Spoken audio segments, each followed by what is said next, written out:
오늘 우리에게 주시는 하나님의 말씀 요한계시록 3장 7절에서 13절 말씀 보겠습니다. 요한계시록 3장 7절에서 13절 말씀입니다. 우리 다 같이 읽겠습니다. 빌라델비아 교회의 사자에게 편지하라. 거룩하고 진실하사 다윗의 열쇠를 가지시니 곧 열면 닫을 사람이 없고 닫으면 열 사람이 없는 그가 이르시되 볼지어다 내가 네 앞에 열린 문을 두었으되 능히 닫을 사람이 없으리라. 내가 네 행위를 아노니 내가 작은 능력을 가지고서 내 말을 지키며 내 이름을 배반하지 아니하였도다. 보라, 사탄의 회당 곧 자칭 유대인이라 하나 그렇지 아니하고 거짓말하는 자들 중에서 며칠 내게 주어 그들로 와서 내 발 앞에 절하게 하고 내가 너를 사랑하는 줄을 알게 하리라. 내가 나의 인내 말씀을 지켰은즉 내가 또한 너를 지켜 시험의 때를 면하게 하리니 이는 장차 온 세상에 임하여 땅에 거하는 자들을 시험할 때라. 내가 속히 오리니 내가 가진 것을 굳게 잡아 아무도 내 면류관을 빼앗지 못하게 하라. 이기는 자는 내 손의 기둥이 되게 하리니 그가 결코 다시 나가지 아니하리라. 내가 하나님의 이름과 하나님의 성 곧 하늘에서 내 하나님께로부터 내려오는 새 예루살렘의 이름과 나의 새 이름을 그의 위에 기록하리라. 귀 있는 자는 성령이 교회들에게 하시는 말씀을 들을지어다. 아멘. 저는 오늘 이 말씀으로 나도 너를 지켜주리니 하는 제목으로 잠시 말씀을 나누고자 합니다. 제가 일부러 우리 성경을 조금 천천히 읽었어요. 왜냐하면 통역하시는 분이 이거를 일본어로 통역하다 보면 일본어가 조금 더 길대요, 발음이. 그래서 이걸 천천히 하지 않으면 엉킨대. 그래서 제가 조금 천천히 읽었습니다. 여러분들 이해해 주시면 감사하겠습니다. 오늘은 이제 빌라델비아 교회에 관한 이야기인데요. 이 빌라델비아 교회는 소아시아에서 가장 어린 도시, 신생 도시로 아주 비옥한 평야지대에 위치하고 있었고 포도 재배와 농업이 굉장히 많이 발달했다고 합니다. 이곳은 이제 헬레니즘 문화를 전파하기 위해서 세운 도시, 거점 도시로 세워졌고, 그래서 이제 이 포도가 많이 나서 그랬는지 이곳에서 그 디오니소스 신을 섬기는 그런 신전이 있었다고 합니다. 이 필라델피아라는 이름이 필라 플러스 아델포스 그래서 형제사랑이라는 뜻이래요. 형제사랑. 이것이 이제 지진이 많이 일어난다고 합니다. 그래서 아마도 12절에 보면 나가지 아니하리라 하는 표현이 있어요. 나가지 아니하리라. 아마도 지진 나면 아주 급히 건물 밖으로 나가야 되잖아요. 아마 하나님께서 필라델피아 교회에 견고한 피난처를 주신다는 뜻이 아닌가 이렇게 짐작이 됩니다.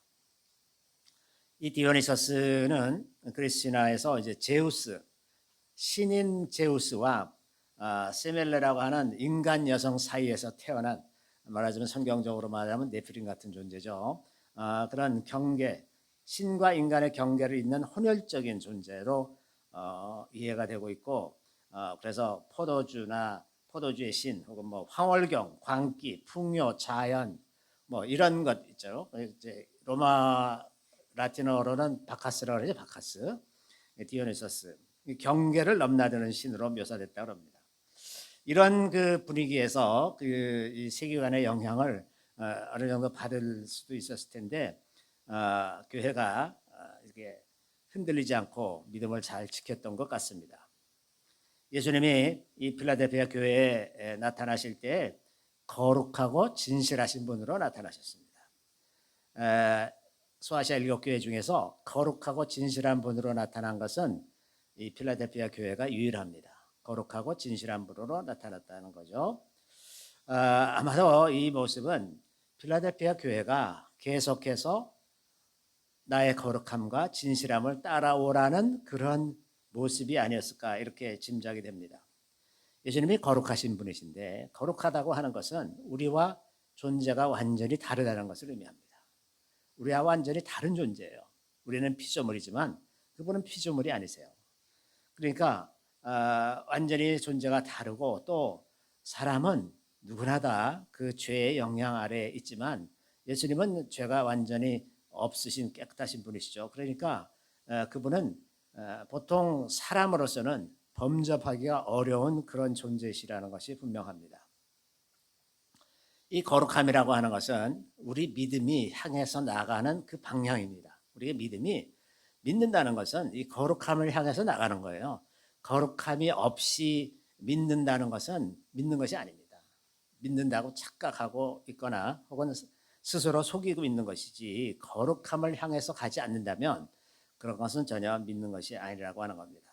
그래서 거룩함이 우리의 믿음의 궁극적인 목표라고 하면 예수님은 우리의 궁극적인 모형이 되는 거죠. 그래서 예수를 닮아간다는 것은 곧 거룩함을 향해서 나아가는 것입니다. 또 예수님은 진실하신 분으로 나타나셨는데 여기서 진실함이라는 단어가 이제 히브리어 아멘이라는 겁니다. 이 아멘이라고 하는 것이 이제 믿다라는 단어는 그 같은 어원을 가진 아만, 진실은 아멘, 그리고 믿는다 아만 이렇게 되는데 이 아멘이라고 하는 것이 진실하다 이 말이 무슨 뜻이냐? 변함이 없다는 뜻입니다. 변함이 없다는 뜻. 그래서 예수 그리스도는 어제나 오늘이나 영원토록 동일하시다. 예수 그리스도는 어제나 오늘이나 영원토록 동일하신 분이라는 것입니다. 우리가 이 예수님을 믿는다고 하는 겁니다. 영원히 동일하시기 때문에 믿을 수가 있어요. 언제나 같습니다. 그분은 우리의 감정에 의존하고 있질 않아요. 그래서 우리가 주님께 대해서 낙심하고 있을 때 혹은 섭섭해하고 있을 때 외로울 때 내가 또 잘못하고 있을 때 그 어떤 때라도 주님은 동일하신 주님이세요. 그렇기 때문에 우리의 상태에 관계없이 언제나 우리는 주님께 나갈 수가 있다고 하는 것입니다. 그래서 믿음이라고 하는 것은 이렇게 인격적인 관계에 있어서 변함없이 하나님과 일정한 관계에 있다고 하는 것입니다. 일정하게 오래 가는 것, 이것이 믿음이에요. 필라델피아 교회에 거룩하고 진실하신 분으로 나타나신 예수님은 다시 말하면 무슨 말이냐면 주님께서는 앞으로도 계속해서 거룩하시고 진실하실 것이다. 너희가 어떤 어려움을 당하고 환난을 당하고 너희 마음이 어떻게 뒤흔들린다 할지라도 주님은 동일하게 거기에 계시는 주님이시라는 것입니다. 그렇기 때문에 언제나 의지할 수가 있어요. 신뢰할 수가 있습니다. 그런데 그분은 거룩하고 진실하실 뿐만 아니라 다윗의 열쇠를 가지신 분이세요. 열쇠는 모든 것을 열고 닫는 권세를 나타내지 않습니까? 주님은 천국 열쇠를 가지신 분입니다. 거룩하고 진실하실 뿐만 아니라 천국 열쇠를 가지셨기 때문에 궁극적으로 우리를 구원하실 수 있는 분이시라는 거죠. 그 문은 어떤 주문을 외우면 자동적으로 열리고 닫히는 문이 아니죠. 많은 사람들이 주여 주여 내가 주의 이름으로 선지자 노릇하고 주의 이름으로 귀신을 쫓아내지 않았습니까? 그랬더니 주님께서 하시는 말씀이 이 불법을 행하는 자들아 내가 너희를 도무지 알지 못하노라 내게서 떠나갔지라. 이렇게 우리가 어떤 공을 많이 세우고 어떤 일을 많이 하고 주님의 이름으로 어떤 걸 많이 했다고 해서 열리는 문이 아니고 진실하게 주님을 의지하고 그의 거룩함을 향해서 살아온 그런 사람들에게 주님께서 열어주시는 문이라고 하는 것입니다. 문제는 이 문이 항상 열려 있지는 않다고 하는 것입니다. 주님께서 우리에게 그 문을 여시고 기회를 주실 때 열리는 문이에요. 그렇죠? 어떤 사람은 평생 마음대로 살다가 마지막 순간에 회개하고 죽겠다고 그렇게 말하는 사람 농담 삼아서 가끔 그렇게 말하는 사람이 있는데 문제는 뭐냐면 그 회개할 마음이 내 마음대로 주어지는 것이 아니라고 하는 것입니다. 이렇게 살다가 죽는 사람을 저는 봤어요. 실제로. 저게 좀 아는 사람이 그렇게 허랑방탕하게 살다가 마지막 순간에 회개를 해야지 그랬는데 그래서 자기가 이제 죽을 때가 돼가는 것을 깨달았는데 회개가 안 되더라는 겁니다. 회개가 안 되더라는 거예요. 우리 마음대로 되는 게 아니죠. 그래서 이 기회의 문은 항상 열려 있는 것이 아니기 때문에 사도 바울이 골로새 교회에 이렇게 주문합니다. 이렇게 기도해라. 또한 우리를 위하여 기도하되 하나님이 전도할 문을 우리에게 열어주사 그리스도의 비밀을 말하게 하시기를 구하라. 내가 이 일 때문에 매임을 당하였노라. 전도할 문을 열어주셔야, 주님께서 열어주셔야 열리고 우리가 가서 복음을 전할 수 있는 것이지, 사람이 마음대로 회개할 수 있고 돌아갈 수 있고 주님께 갈 수 있다고 하는 것이 아니라고 하는 것입니다. 필라델피아 교인들은 이제 주님께로부터 칭찬을 많이 들었는데, 유일하게 소아시아 7개 중에서 유일하게 꾸중을 들은 것이 하나도 없어요. 참 대단한 교회입니다. 그래서 많은 교회들이 필라델피아 교회를 이제 교회 이름으로 사용하죠. 우리 한마레 목사님도 교회 이름이 필라델피아 교회입니다. 필라델피아 교회에 대한 칭찬이 무엇보다도 작은 능력을 가지고도 주님의 말씀을 지켰고 주님의 이름을 배반하지 않았다는 겁니다. 말씀을 지켰다는 거예요. 필라델피아가 이제 비교적 작은 도시였었죠. 그래서 사데나 라오디게아처럼 화려하고 사치스럽고 이런 문화가 없었어요. 아마도 이 사데나 라오디게아 이런 데서는 그 넘쳐나는 부가 교회 안에도 영향을 많이 미치고 있었을 것이고, 그런 세속적인 마모니즘과 같은 그런 분위기가 교회 안에도 얼마든지 많이 있었을 것으로 보입니다. 이럴수록 그 문화는 겉으로 치중하는, 겉에 보이는 것에 치중하는 그런 문화가 되기가 쉽지 않습니까?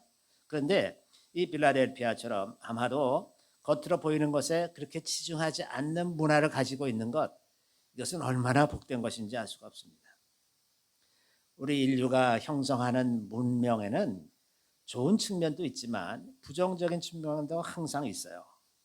오늘날과 같이 정보가 넘쳐나고 또 새로운 뉴스들이 우리의 마음과 생각을 빼앗는 그런 시간을 지내는 동안 우리 영혼이 지치고 시들어서 하나님을 향한 시간과 에너지를 상실하게 마련입니다. 우리는 하루에 1시간 기도하기가 너무 힘들지만 아프리카 사람들은 하루에 12시간 기도해도 아무렇지도 않아요. 이게 얼마나 영적인 에너지가 고갈되어 있는 상태입니까? 그죠? 하려고 해도 안 되잖아요. 근데 아프리카 사람들은 한번 기도했다 하면 그냥 대여섯 시간은 기본이고 한 12시간씩 이렇게 하는 사람들도 많다고 해요.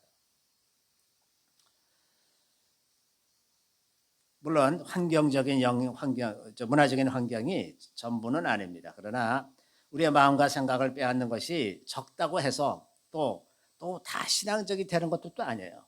제가 말씀드린 것처럼 아프리카 사람들이라고 해서 다 신앙적이냐? 그건 또 아니에요. 물론. 그래서 하나님을 진실하게 믿고자 하는 사람들, 즉 마음을 다하고 목숨을 다하고 뜻을 다해서 주 너의 하나님을 사랑하고자 하는 사람들, 이런 사람들에게는 문화적인 환경이 중요합니다. 우리의 마음과 시간을 뺏는 문화적인 환경이 우리의 신앙 성장에 큰 영향을 미칠 수가 있죠. 예를 들면 근로에 관한 문화도 그렇습니다. 장시간 동안 일하고 최선을 다해야 하고 에너지를 소비하게 만드는 문화에서는 하나님을 위한 시간을 갖기가 참 어렵습니다. 그죠? 이것이 오늘날 한국과 일본에서 일어나고 있는 일이죠. 직장 생활을 하면서 좋은 하나님과의 교제 시간을 갖기가 쉽지가 않습니다. 정말 쉽지가 않아요. 따라서 이런 환경에 처해 있는 우리들에게는 생활을 최대한 단순화시켜야 됩니다. 최대한 단순하고 불필요한 것에 대한 관심을 줄이고 하나님께 집중할 수 있는 시간을 만들어야 하는 것입니다. 이것도 해보고 싶고 저것도 해보고 싶고 우리 인생에서 하고 싶은 것이 너무 많아요. 추구하는 것도 너무 많아. 그래서 우리나라의 젊은이들이 해외여행도 많이 다니고 뭐 여기저기 많이 다니다가 뒤늦게 사회생활을 시작하고 이런 경우가 요즘 굉장히 일상화되어 있지 않습니까? 이렇게 우리의 마음과 생각과 시간을 다 빼앗는 이런 일들이 많아지면 많아질수록 우리가 하나님께로 향할 시간과 에너지는 줄어들게 마련입니다. 인생은 시간과 에너지가 제한되어 있어요. 이 제한된 시간과 에너지를 어떻게 하나님을 위해서 사용할 것인가, 우리가 잘 생각을 해줘야죠. 그렇기 때문에 우리가 하나님께 우선순위를 두고 그 우선순위에 맞춰서 우리의 생활을 미니마이즈해서 꼭 필요한 것 아니면은 피하는 이런 지혜가 필요하다고 하는 겁니다. 그래서 제가 종종 여러분에게 시간의 틀에 대해서 말씀드렸었죠. 좋은 시간의 틀을 갖는 것이 우리의 일상생활을 안정되고 평안하게 유지하는 데 매우 중요합니다. 매우 중요합니다. 그리스도인으로서 우리가 반드시 큰 능력을 가져야 되는 것은 아닙니다. 큰 능력은 그것을 가짐으로 해서 교만해지기가 참 쉬워요. 그래서 우리가 교만해지지 않는 범위 안에서 능력을 갖는 것은 도움이 되지만 그 범위를 벗어나는 것은 오히려 해가 될 가능성이 많이 있습니다. 왜 그러냐 하면 큰 능력을 가지면 그 능력만으로, 그 우리에게 있는 기름 부음만으로도 우리가 수없이 많은 일을 할 수가 있어요. 그런데 그 많은 일을 할 수는 있지만 그렇다고 해서 큰 능력이 있다고 해서 우리가 하나님께 더 많이 의지하고 하나님께 더 가는 것은 아니다 하는 겁니다. 그렇기 때문에 하나님과 교제하는 시간을 소홀히 할 수가 있어요. 그래서 사람들이 마지막 때에 주여 주여 내가 주의 이름으로 귀신을 쫓아내고 많은 능력을 행하지 않았습니까? 와서 주님께 그렇게 말을 하는 것이 이미 기름 부음이 있기 때문에 그런 많은 일들을 하지만 정작 자기는 주님과 별 교제의 관계가 없었다는 것을 말하고 있습니다. 또 능력이라는 것이 반드시 초자연적인 능력이 아닙니다. 예를 들면 돈도 매우 큰 능력이죠. 돈으로 할 수 있는 것이 많기 때문에 돈이 많은 사람들은 자연히 하나님을 덜 의지합니다. 그래서 돈을 많이 갖는 것도 우리를 이런 위험에 빠뜨리게 할 수가 있어요. 많은 크리스찬들이 부자도 되고 예수도 믿고 하늘나라 간다 이렇게 생각하고 있지만 부라고 하는 것은 우리가 감당할 수 있는 믿음의 범위 안에서만 우리에게 도움이 됩니다. 그것을 벗어나는 것은 즉각 우리를 구렁텅이에 빠뜨리게 되는 것이죠. 또 능력이라고 하는 것은 대체로 그 능력이 가장 효율적으로 잘 사용될 수 있는 곳에서 강하게 나타나는 그런 경향이 있습니다. 의료 환경이 열악하고 가난한 이들이 많은 곳 이런 데서는 지금도 치유의 은사가 많이 나타나고 기적적인 일들이 많이 나타납니다. 그래서 하나님을 의지하고 하나님의 도우심을 구하는 그런 마음이 그런 가난한 마음들이 많은 그런 곳에서 역사가 더 쉽게 일어날 수 있다고 하는 것입니다. 더 근본적으로 우리 모든 믿는 사람들에게 하나님께서 주시는 능력이 있어요. 그것은 우리가 마음을 다하고 목숨을 다하고 뜻을 다해서 주 너의 하나님을 사랑하라라는 것이고 또 이와 같이 내 이웃을 내 몸과 같이 사랑하라라는 것입니다. 이게 모든 사람들이 지켜야 되는 기본적인 계명이죠. 그런데 가장 잊혀지기 쉬운 계명이기도 합니다. 이 계명이 사실은 그렇게 쉽게 지킬 수 있는 계명도 아니에요. 성령께서 우리의 마음을 비춰주셔서 우리의 마음을 알게 되기 전까지는 우리는 마음을 다하여 하나님을 사랑할 수가 없습니다. 나는 하나님을 다해서 사랑한다고 생각하고 있는데 실제로 어떤 문제에 딱 부딪혀 보면 우리가 어떤 행동을 하는지 바로 드러나죠. 그러면 내 마음속에 하나님이 있는지 아닌지 금방 알게 됩니다. 마음을 다해서 하나님을 사랑하는 것 이건 정말 쉬운 일이 아닙니다. 또 우리가 전적으로 하나님의 은혜로 살아왔다는 것을 깨닫기 전까지는 우리가 목숨을 다해서 하나님을 사랑할 수가 없어요. 하나님께서 내 목숨을 지켜주시면 하나님을 사랑할 수 있어요. 그러나 나의 목숨을 가져가시려고 한다면 그래도 내가 하나님을 사랑할 수 있느냐?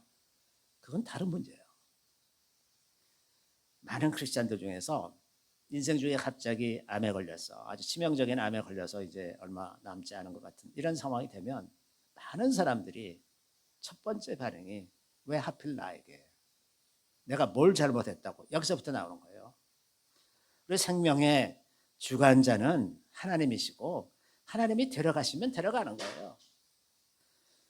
거기에 무슨 왜가 꼭 필요한 것도 아니고 꼭 그것이 죄의 결과인 것도 아닙니다.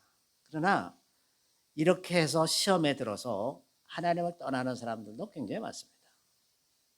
목숨을 다해서 하나님을 사랑하는 것 간단한 일이 아닙니다. 또 힘을 다하여라는 말이 메오드라고 해서 열정을 다해서라는 뜻입니다. 아주 힘써서 열심히 그런데 기분이 좋고 그럴 때는 열심히 섬기고 이러는 걸 잘할 수가 있어요. 그런데 역경이 지나가고 또 많은 고난, 그것 때문에 고난을 당하고 어떻게 형통하지도 않고 막 속썩이는 일들이 계속 일어나고, 그런데도 불구하고 계속 열정을 가지고 사는 것은 너무나 어려운 일이에요. 그렇지 않습니까? 뿐만 아니라 이웃을 사랑하는 것도 간단하지가 않습니다. 종종 우리가 사랑이라고 해서 한 행동이 그 사람을 오히려 망치는 쪽으로 일하는 그런 경우들도 많이 있지 않습니까?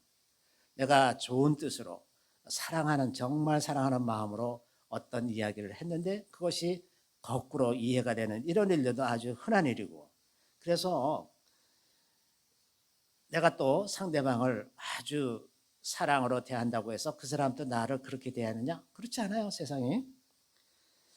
그래서 늘 인생에는 늘 이런 괴리가 있기 때문에 이웃을 사랑하라는 그런 간단한 계명조차도 이것을 실천하는 것은 정말 어려운 일입니다.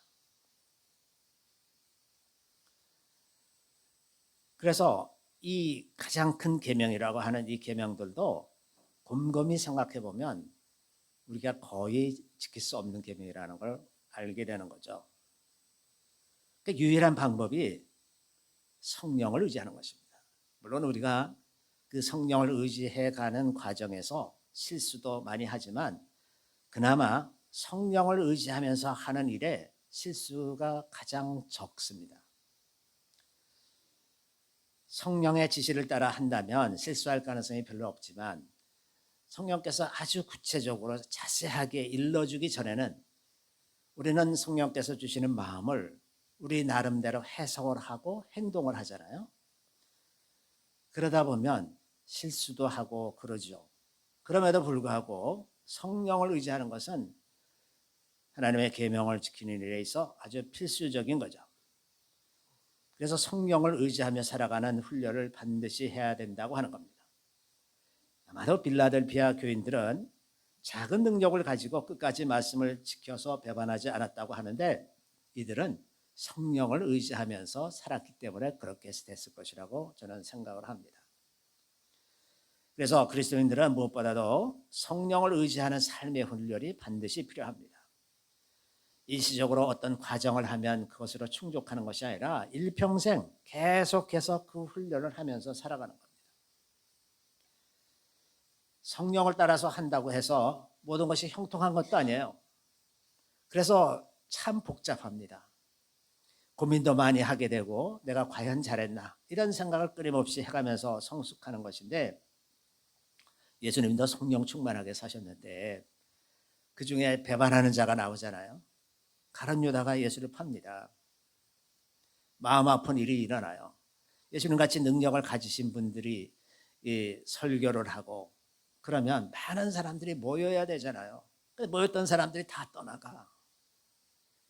우리의 생각과는 달리 예수님이 하신 사역 안에서도 실망스럽고 좌절스러운 일들이 너무나 많이 일어납니다. 사람들은 대적하고 덤비고 모함하고 이런 일들이 계속 일어나잖아요. 우리는 한편으로는 하나님이 그런 걸 좀 막아 주시고 형통하게 해주셨으면 얼마나 좋을까. 실제로 그렇지는 않아요. 왜?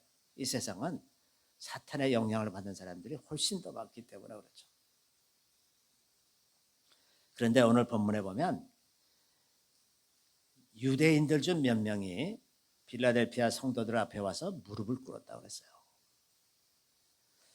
이 무릎을 꿇는 일이 있기 전에 빌라델피아 성도들을 괴롭히는 유대인들이 많이 있었을 것 아닙니까? 이 유대인들로 인해서 빌라델피아 성도들이 많은 괴로움을 지내서 억지로 참고 기다리며 살았는데 어느 날 유대인들이 몇 명이 와서 우리가 잘못했다, 우리를 용서해라 이렇게 말하면 그 사람들 마음이 얼마나 기뻤겠습니까? 말할 수 없이 기뻤겠잖아요.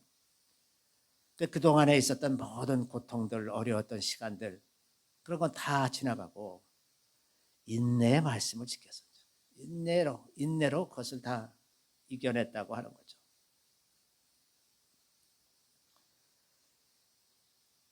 주님은 이들이 유대인이 아니라고 말합니다. 참된 유대인은 사실은 그 마음의 할례를 받은 사람이죠. 그래서 사도 바울이 로마서 2장 28절 29절에 이렇게 말하죠. 무릇 표면적 유대인이 유대인이 아니요 표면적 육신의 할례가 할례가 아니니라. 오직 이면적 유대인이 유대인이며 할례는 마음에 할지니 영에 있고 율법 조문에 있지 아니한 것이라. 그 칭찬이 사람에게서가 아니요 다만 하나님에게서니라. 하나님께로부터 칭찬받아서 그 마음의 할례를 받은 사람, 마음의 진정으로 하나님을 사랑하고 그 목숨을 다해서 사랑할 줄 아는 사람, 그런 사람들이 진정한 유대인이라 하나님의 말씀이죠. 이것을 깨달은 유대인들이 이 필라델피아 교인들을 찾아와서 무릎 꿇고 사과하는 거죠. 이렇게 된 것은 필라델피아 교인들이 인내했기 때문에 그렇습니다. 인내했기 때문에. 그래서 성령을 따라서 살고 말씀을 믿고 끝까지 인내하는 것, 이것이 필라델피아 교인들이 가졌던 능력이라고 말할 수가 있습니다.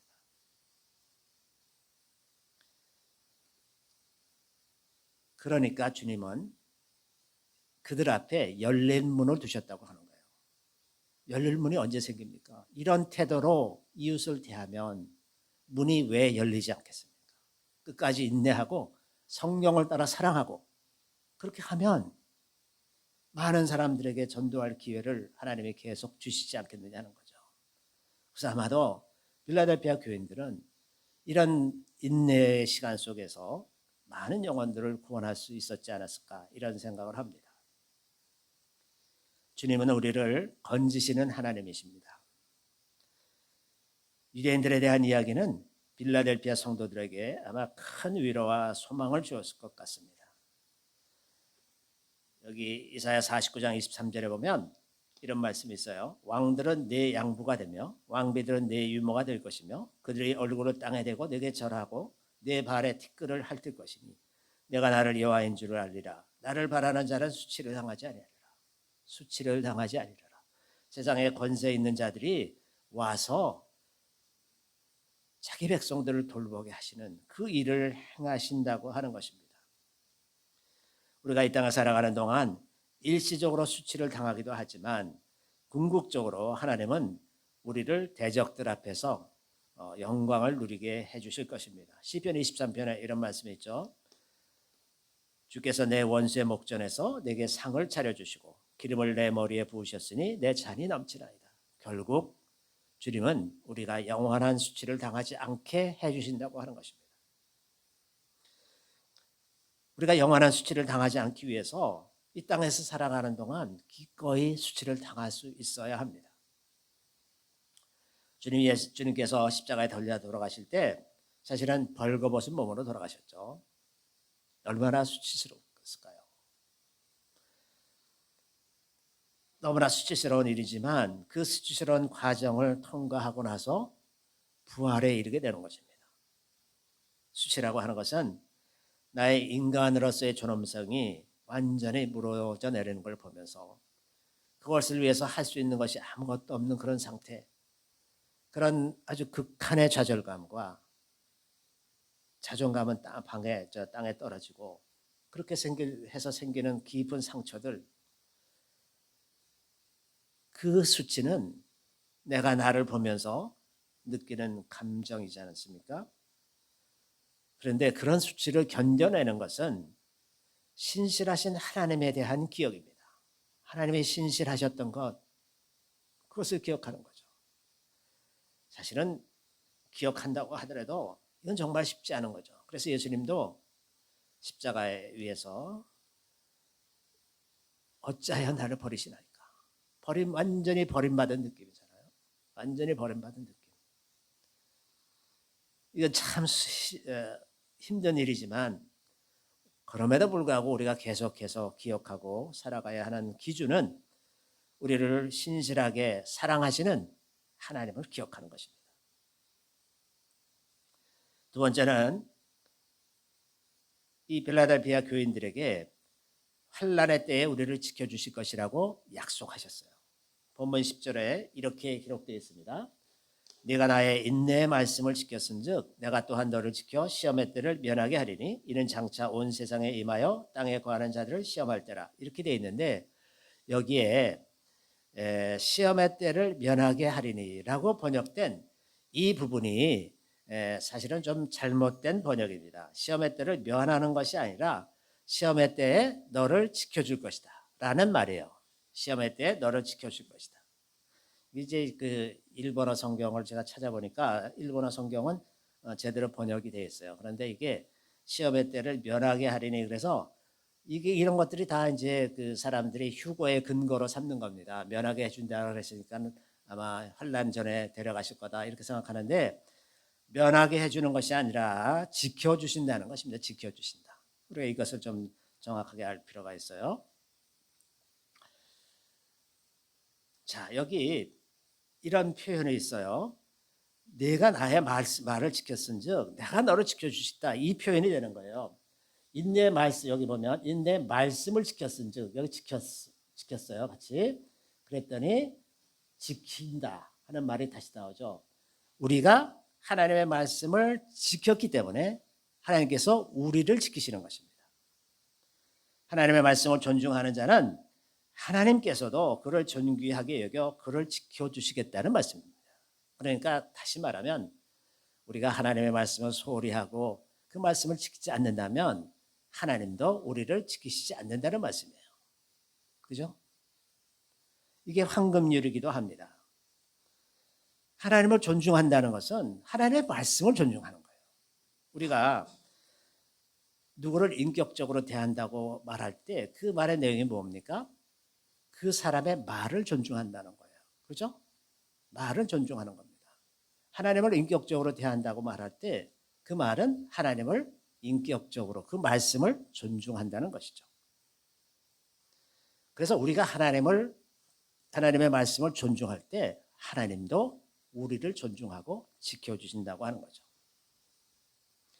오늘날 이 말씀이 이제 황금률하고 동일한데 황금률이 이렇게 되어 있죠. 그러므로 무엇이든지 남에게 대접을 받고자 하는 대로 너희도 남을 대접하라. 이것이 율법이여 선지자니라. 우리가 하나님을 어떻게 대하느냐가 하나님이 우리를 대하는 태도를 정하는 겁니다. 하나님이 자기를 거역하고 반역하는 자를 마냥 한없이 좋아하고 사랑하는 그런 분은 아니세요. 성경은 그렇게 얘기하고 있지는 않습니다. 하나님을 우리가 어떻게 대하느냐가 하나님께서 우리를 어떻게 대할지를 정하는 기준이 되는 것입니다. 또 하나님은 이 필라델피아 교인들에게 새 이름을 주시겠다고 말씀하십니다. 그래서 이 사람들이 이제 성전의 기둥이 되게 할 것인데 그 기둥 위에 하나님의 이름과 새 예루살렘의 이름과 주님의 이름을 새겨 놓으시겠다고 말씀하십니다. 이름을 새겨 놓는 것은 그의 소유가 된다는 뜻이죠. 하나님의 소유, 아주 견고한 하나님의 소유. 그 하나님 나라의 새 성전을 뒷받침하는 아주 견고한 기둥, 그 기둥이 이제 하나님의 것으로 인침을 받게 된다고 하는 것입니다. 이것은 우리가 누리게 될 영원한 하늘나라, 영원한 하늘나라에 대한 그리고 그 나라를 다스리시는 예수 그리스도에 대한 궁극적인 소망을 확실하게 해주시는 것입니다. 그때 우리가 누리게 될 영광은 지금 우리가 살아가는 이 삶 속에서 누리는 것과는 전혀 차원이 다른 것입니다. 그렇기 때문에 이것에 대한 약속, 새 이름을 거기에 새겨주시겠다고 하는 약속은 가장 큰 복이 아닐까 이런 생각이 듭니다. 주님은 속히 오신다고 말씀하셨어요. 속히 올 것이다. 그 인내의 때는 그리 오래 가지 않을 것이다. 이 말씀은 오늘도 유효합니다. 주님은 곧 오실 겁니다. 이것은 그냥 마냥 교회가 2000년 동안 기다려오던 재림이 아니라 이제 정말 마지막이 와 있다는 것을 우리 모두가 다 압니다. 오늘 본문 말씀을 들었을 때 이 필라델피아 교인들이 이 다시 오실 주님에 대한 소망을 간절히 가졌을 것 같이 우리도 마라나타 다시 오실 주님을 소망하는 그 마음을 가지고 삽니다. 필라델피아 교인들이 적은 능력을 갖고 있었지만 성령을 의지해서 말씀을 지키고 인내로서 그 말씀을 이루고 주님의 이름을 배반하지 않은 그런 교회였다는 것입니다. 무슨 대단한 일을 한 것이 아니고 무슨 세상을 놀라게 하는 일을 한 그런 교회도 아니고 다만 이렇게 성령을 의지해서 말씀을 지키면서 인내하면서 살았다는 거죠. 이 교회가 아무런 꾸중도 듣지 않고 정말 놀라운 약속을 받는 그런 교회가 되지 않았습니까? 마침내 유대인들이 와서 무릎을 꿇게 되는 그런 교회가 되지 않았습니까?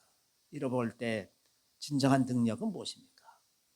진정한 능력은 무슨 화려하게 모이는 오케스트라가 있고 멋진 성가대가 있는 그런 예배가 아니라 그 마음에 성령을 모시고 그 말씀을 사모해서 그 말씀을 지키면서 인내로서 어려운 시절을 이겨나가는 그런 믿음을 가진 사람들, 그런 믿음을 가진 사람들이야말로 이런 빌라델피아 교회와 같은 그런 성과를 얻을 수 있지 않을까 이런 생각을 합니다. 이런 교회가 우리 교회의 모델이 되어야 되지 않을까 이런 생각을 하면서 잠시 말씀을 나누었습니다. 잠깐 기도하겠습니다. 할렐루야, 우리 주님을 찬양합니다. 주님께서 이미 저희들에게 주신 소망이 너무나 크고 귀한데 우리는 종종 현실 앞에서 우리 마음이 무너지고 속이 상하고 가끔 주님을 원망하게도 되고 낙심하게도 되는 것을 주님 불쌍히 여겨주시기로 원합니다. 주님 우리에게 믿음이 없는 것을 불쌍히 여겨주시고 이제 주님을 온전히 신뢰하고 의지함으로 필라델피아 교인들처럼 끝까지 인내로 말씀을 지키며 살아가게 하여 주시기 원합니다.